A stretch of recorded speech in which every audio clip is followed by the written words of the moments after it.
ସଦାପ୍ରଭୁ ତୁମ୍ଭ ପରମେଶ୍ୱରଙ୍କ ଉଦ୍ଦେଶ୍ୟରେ ବଳିଦାନ କରିବା ପାଇଁ ବିନା ସ୍ୱାର୍ଥେ ବର୍ଜିତ ଦ୍ରବ୍ୟ ମଧ୍ୟରୁ ଲୁଟ ରୂପେ ଉତ୍ତମ ଉତ୍ତମ ମେଷ ଓ ଗୋରୁ ନେଲେ। ତହିଁରେ ସାମୁଏଲ କହିଲେ, ଯେପରି ସଦାପ୍ରଭୁଙ୍କ ରବ ଶୁଣିବାରେ ସେପରିକି ହୋମ ଓ ବଳିଦାନରେ ସଦାପ୍ରଭୁଙ୍କର ସନ୍ତୋଷ ହୁଏ। ଦେଖ, ଶୁଣିବା ବଳିଦାନ ଠାରୁ ଓ ମନୋଯୋଗୀ ହେବା ମେଷମେଦ ଠାରୁ ଉତ୍ତମ। ୱାଓ! ଆପଣଙ୍କର ଦାନ ଅପେକ୍ଷା ଆପଣଙ୍କର ଆଜ୍ଞା ବହୁତ ଉତ୍ତମ ପୁଣି ଆଜ୍ଞା। ଏଠି ଦାନ ଦେବାଟା ମାନ ନୁହେଁ, ପ୍ରାୟୋରିଟି ଗୁରୁତ୍ୱ କୋଟା। କଣ କହିଲେ? ସାମୁଏଲ କହିଲେ, ଯେପରି ସଦାପ୍ରଭୁଙ୍କର ରୋବ ଶୁଣିବାରେ ପରମେଶ୍ୱର ସନ୍ତୁଷ୍ଟ ହୁଅନ୍ତି, ସେପରିକି ସେ ହୋମ ବଳିଦାନରେ ସନ୍ତୁଷ୍ଟ ହୁଅନ୍ତି କି? ତେଣୁକରି ଶୁଣିବା ଆଜ୍ଞାବହ ହେବା ହିଁ କଣ ପୁଣି ବଳିଦାନ ଠାରୁ ଉତ୍ତମ, ଆଉ ମନୋଯୋଗୀ ହେବା ହୋମ मेषो मेदर अर्पण ठारू उत्तम पुण्य में पढ़ देखो। प्रभु के लिए कुछ करना, कुछ देने से ज्यादा उनकी बात मानना ही बड़ी बात होती है।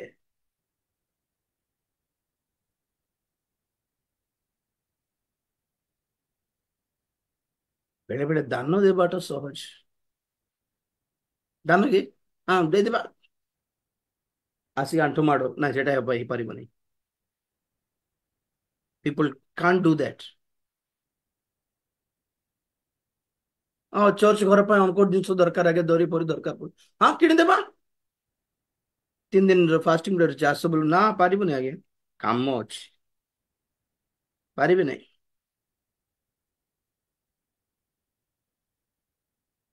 आज्ञा बहुत पारिबे नहीं, पाप छाड़ाटा पारि हेब नहीं। तो बहुत जन पाप जो पाप छाड़ी पार ना से माने अपना स्टाइल रे प्रभु को इम्प्रेस करने चेष्टा करते। आपण आपण धार्मिकता माने एटा खुद के हिसाब से अपने हिसाब से प्रभु को खुश करने के लिए ट्राई करते हैं। हेबेल और कईनर बलिदान को किमती डिवाइड करेंगे आपण?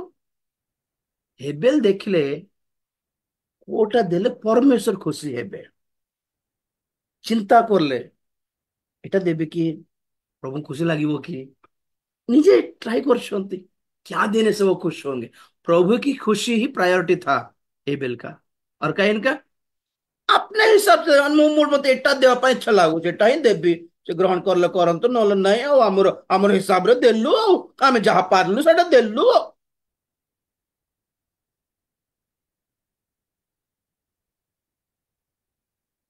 आमर हिसाब नहीं प्रभुंकर हिसाब। हैं कौन रोमियो 12:1 रु पढ़ बेटा सरी बाजी पे हो गई वाला ठीक है। रोमियो 12:1-2। ଅତେବ ହେ ଭାଇମାନେ, ମୁଁ ତୁମ୍ଭମାନଙ୍କୁ ଈଶ୍ୱରଙ୍କ ଦୟା ହେତୁ ବିନତି କରୁଅଛି, ତୁମ୍ଭେମାନେ ଆପଣା ଆପଣା ଶରୀରକୁ ସଜୀବ, ପବିତ୍ର ଓ ଈଶ୍ୱରଙ୍କ ସୁଗ୍ରାହ୍ୟ ବଳି ରୂପେ ଉତ୍ସର୍ଗ କର। ଏହା ତ ତୁମ୍ଭମାନଙ୍କର ଯୁକ୍ତିଯୁକ୍ତ ଉପାସନା। बस बस ତୁମ୍ଭେମାନେ बस हेल हेल से वर्ड देखो जुक्ति युक्तो उपासना, एप्रोप्रिएट सर्विस, एप्रोप्रिएट वर्शिप, ठीक ठाक जुक्ति युक्तो वर्शिप कोटा पुणी केमती केमती अपना शरीर को सजीव, पवित्र और सुग्राह्य रूपे अर्पण करि पारिले ठीक वर्शिप ग्रहण परमेश्वर ग्रहण योग्य उपासना पुणी आज्ञा ना। आम कौन कौन भल गीत बाछले प्रभु खुशी हे काले बोल भावु, भल बाजा बजाले खुशी हे काले बोल भावु, आम जोर आ बोल कहले प्रभु खुशी हे अरे जीवन पवित्र हो आगे।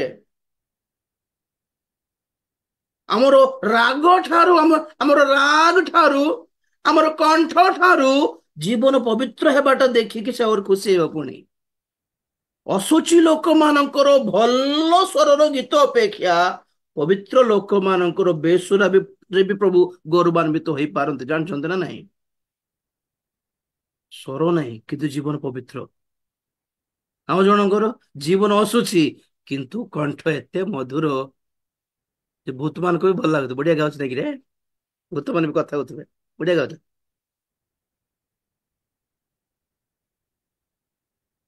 किसको इंप्रेस करने के लिए है?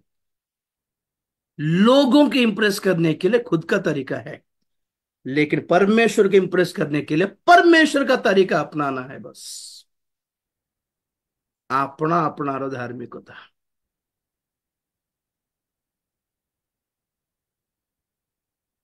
ए माने जीवन आगमन रे जाई परिबे नहीं। एथिरे इस्राएली मानकर गोटे पॉइंट रही मु सोमवार दिन को कहबी। तो तीन टा पॉइंट है कि नंबर वन, भीतिमूल उत्पाटित धार्मिक माने। नंबर टू, मन परिवर्तन आवश्यक मणि नथिबा धार्मिक माने। नंबर थ्री, अपना अपना हिसाब रे धार्मिकता पालन धार्मिक हेउथिबा लोक माने। परमेश्वर को ईश्वरंकर धार्मिकता नुहे बरं अपना अपना धार्मिकता रे आचरण करिया को चेष्टा करले पड़े। खुद के हिसाब से प्रभु को खुश करने के लिए ट्राई किए, जो काम नहीं हुआ, नहीं होगा भी नहीं।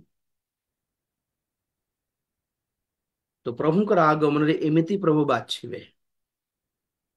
तो बहुत लोक माने निजको धार्मिक फील करुथिबा लोक माने परित्यक्त हेबे, तेनुको रागी जिबे। दंतर किड़िमिड़ी माने कोन? रागी बाट और हृदय भांगी जीवाटा। राग और दुख मिसी गले दैट इज कॉल्ड फ्रस्ट्रेशन। रागु थिबो किंतु किछ कहि काहाको किछ कहि पार नथिबो, दुखित खेदित किंतु किछ लाभ नहीं, दैट इज कॉल्ड फ्रस्ट्रेशन। प्रभुଙ୍କର आगमन परित्यक्त है बारो बहुत लोग रागी जीव पर प्रभु ऊपर। आम गिरजा को पैसा देलु, आम गिरजा को टाइल फाइल देलु, आम दरी भरी देलु, आम फैन फैन चार्ट जगाइलु, आमको नहीं स्वर्ग को। ये कि अन्याय? रागी जीव प्रभु ऊपर। बड़ बड़ दिन पर झाटाइलु, से चूनर सब पैसा दे देली। दियंतु जे पवित्र जीवन भी काटिबे आज्ञा, आहरी डबल खुशी हेबे। चक्षु बंद कर प्रार्थना करिबा। खुद का तरीका ने क्या करने से प्रभु इंप्रेस होंगे? देखिए तो बाइबल में पढ़िएगा, प्रभु कोटा देखले खुशी हुअंती, को विषय देखले को टाइप रो व्यवहार देखले से संतुष्ट हुअंती, आमे केमिति आचरण कले से दया करंती। ए सब देखि कि व्यवहार करिवार कि नहीं हैं? काको कि बर्थडे गिफ्ट देबा पाई आमे जदि इच्छा करू बर्थडे पाई बोल कर पचारू कि नहीं से कोन पसंद करछि भाई? पेन पसंद करिवे कि भलो कप डिजाइन रो कप तार फोटो देले पसंद करिवे कि? You ask how to impress others. ठीक से हाउ टू इंप्रेस गॉड, क्या करने से वो ज्यादा खुश होंगे? पैसा चूनो मारिबा पैसा देबा ठीक अच्छे मना नुहे, ताठू अधिक कौन पुणी? कौन कहले समुएल? बलिदान अपेक्षा कथा मानिबा श्रेष्ठ थिला, उत्तम थिला। वर्जित मेष मानको पशु मानको बलि देबा अपेक्षा परमेश्वर आज्ञा प्रमाण सब काम सारिकी आसता रिपोर्ट करता सर आप जहाँ सब कर सारे देखो सब ठीक अच्छे तो बोले हाँ हमको करदेल विनाश करदेल पोड़ाई देल हाणीदेल काटिदेल सब सफा करदेल बंद करदेल आसीगल राइट वेरी गुड बॉय प्रभु खुश होते ना। आज लोक मान प्रभु को खुशी नहीं, अपनी खुशी के लिए देख रहे, अपना खुद का एक सेटिस्फेक्शन होता है। करंतु अपना अपना परिश्रम लोक मान अपना स्टाइल रो परिश्रम करदेबे किंतु लास्ट देखिबे ताहा पुरस्कृत हेबो नहीं, से दिन कांदिबे। सेमिति अवस्था न आसु प्रार्थना करबा। महापवित्र प्रेमिक स्वर्गस्थ पिता तुम्हारी पवित्र नाम को धन्यवाद देउछु किपरि अनेक ख्रीष्टीय परिवार मध्य परित्राण नाही, मन परिवर्तन नाही, तथापि प्रभु आमे प्रभुंकर संतान अटु बोली निजको भावुछंती। मन परिवर्तन आवश्यक मणु नथिबा धार्मिक माने को टाइप रे थिबे हमको जणाई थिबो धन्यवाद देउछि।